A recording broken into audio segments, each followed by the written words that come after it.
Hi there, this is Neil O'Brien, and in this week's video I'm going to talk to you about selling price, the easiest, quickest, best way to grow your profits.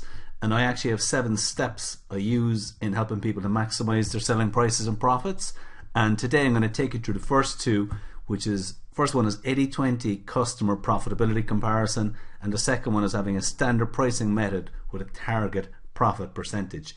So I'm going to show you an example. This is an engineer I've worked with in the past, John, let's call him, and John would do typically 80 to 90 projects in a year.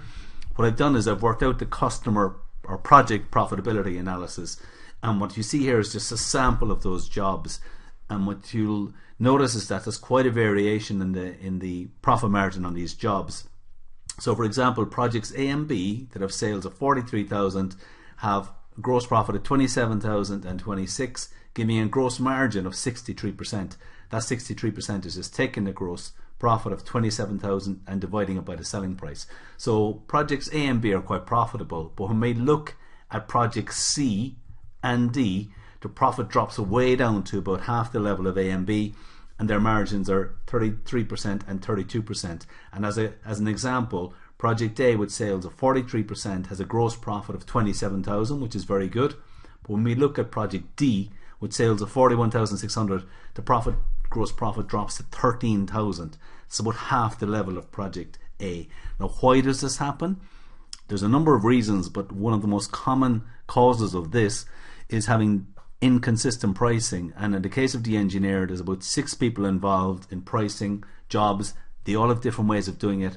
They all come up with different margins, and this is one of the reasons why you see this huge variation here in pricing.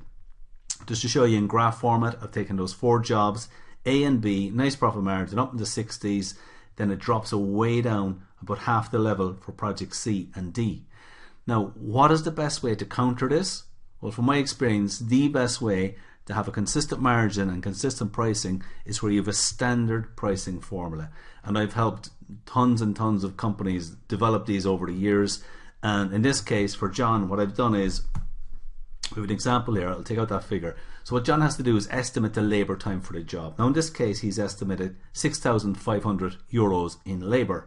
Now we've decided that we want to aim for a profit margin of 60%. Now how can you ensure that?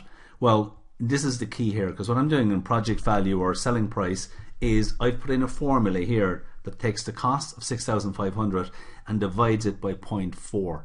What that does is gives you a price that will give you the same consistent 60% margin every time. And just to show you that, let's just say another job was 8,500 in labour, automatically calculates a project value of 21,000. The gross profit is taking the project value 21 minus 8, and the percentage here works out 12,750 divided by 21. Even if you're not into numbers, don't worry about all that. Once this thing is set up, all you have to worry about is putting in your cost, and this formula will work out a standard profit margin for you. Now let's say, for argument's sake, John was a bit greedy and he said, well, I want a 70% margin.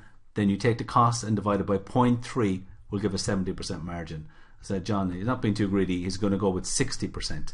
So this is a really good way of standardizing and having consistent price.